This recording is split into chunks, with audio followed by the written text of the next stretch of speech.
All right, welcome, folks. This is going to be my first full-on video for the NFL channel. I figured what better to do than to start with the team with the number one overall pick. Now, what should the Bears do at number one overall? Well, they're going to go with Caleb Williams, so it doesn't matter what I think. And honestly, when they traded Justin Fields away, I kind of think they really just don't have a choice. They'd have to draft Caleb Williams. But with that said, what should the Bears do at pick 9? And they have pick 9, they have pick 75, and pick 122. They really don't have hardly any picks in this draft at all. They traded one away for Ryan Bates, which is a little surprising. He's going to be their starting center.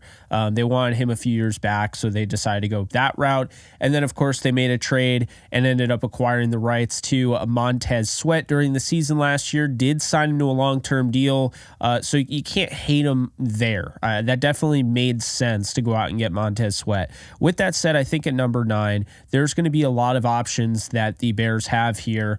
They could go wide receiver. They could also ride the wave with Tyler Scott, who was a 4th rounder last year, or 2022 3rd rounder Velus Jones. However, they could also go with an offensive lineman. Now, I really like their offensive line from top to bottom. I know it's kind of weird.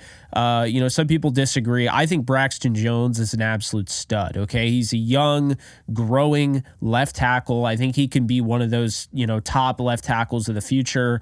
Really like Tevin Jenkins as a guard. Really like Nate Davis. Ryan Bates, I'm not as high on, but they did get Coleman Shelton. And then, of course, they have Darnell Wright, who I'm very high on at right tackle. So, with that said, looking at that, Cole Kmet at tight end, bringing in Keenan Allen, of course, via trade, bringing in DeAndre Swift, making these moves, they don't have a lot of picks. So I think that the Bears need to trade down here, okay? And I don't think it's really much of an option. You do not have much of a draft left over after Caleb Williams. You have to change that. So I think at that pick 9, you could be in position here where a team could be trying to trade up for, J.J. McCarthy. Quarterback could fall, could be a Jaden Daniels, could be a Drake May falls. And now because of that, because you waited and, you don't trade it right now, you wait until the draft. At 9, that pick becomes even more valuable. If a quarterback is in that, now you know that teams are going to be fighting for it.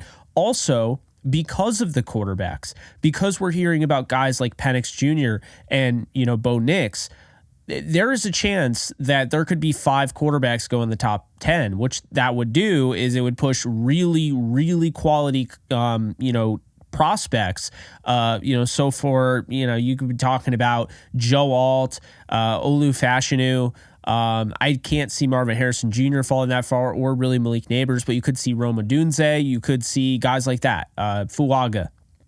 Because of that, quite a few of those guys, I would say, are blue chip prospects, guys that are kind of game changing, guys that can start right away, but aren't just starting right away. They are game changers as starters. So with that said, while the Bears could draft a game changer, and I wouldn't hate if they did that, I think they are in a position here where they kind of have to trade down, take advantage of, being at pick 9, get another 2nd round pick here because you don't have one, maybe get another 3rd rounder, see what you can do in packaging this. This is a good option because I think teams like, you could look at the Los Angeles Rams at 19. They might want to move up and get a left tackle in the future, maybe a wide receiver. You look at Seattle, they might want to move up and get, a tackle there, just teams like that. I mean, even you could look at the Bills, and this is a possible trade up, to go all the way up and get a wide receiver, to replace Stephon Diggs. There's plenty of teams that I'm sure would be willing to trade up to 9. This is a really good draft at the top. It doesn't have the most depth of all time, but I think when you look at it's very top heavy in that sense. There's a lot of really good talents. And at wide receiver, I understand wanting to stay and pick a wide receiver and go with DJ Moore and Keenan Allen, Roma Dunze, or, whoever. But with how good the wide receiver class is, you could theoretically trade down and still get a really good receiver in the 2nd round. So how I see it, how I would go about it is I think the Bears should trade down, and I wouldn't trade all the way out of the 1st round.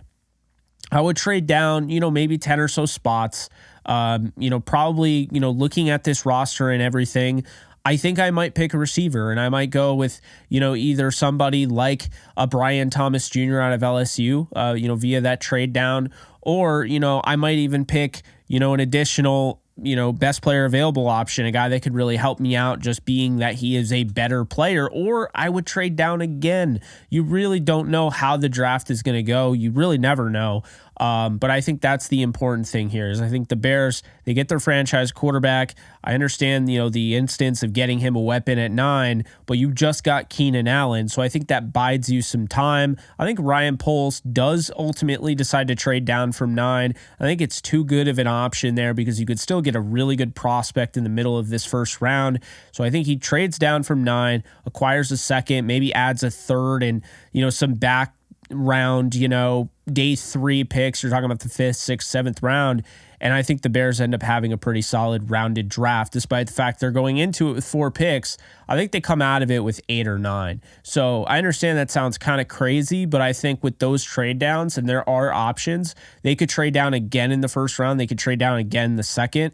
I just think it's good to give yourself those options because this is still a young football team. This is not a team ready to win right away. They have some interesting talent. You look at the, guys that they've spent money on, like TJ Edwards and, Tremaine Edmonds, a few free agencies ago, going out and getting Kevin Byard, drafting last year, Tyreek Stevenson, putting that commitment into, Jaquan Brisker as well. And then, of course, Jalen Johnson signing him to a long-term deal. This is a young team that has some intriguing talent, and they could really compete to make the playoffs this year, depending on how well Caleb Williams does. But I think the best course of action here is to trade down from 9, unless somebody like Marvin Harrison Jr. falls in your lap. But those are my thoughts. What are yours? Drop them in the comment section below. The next team I'm going to do is Washington. We'll talk about their, movement. Who should they go after? Clearly, it's going to be a quarterback. Which quarterback should they take? And what should they do with the rest of their picks? We'll talk about it in the next video. Until then, you guys take care. Later, folks.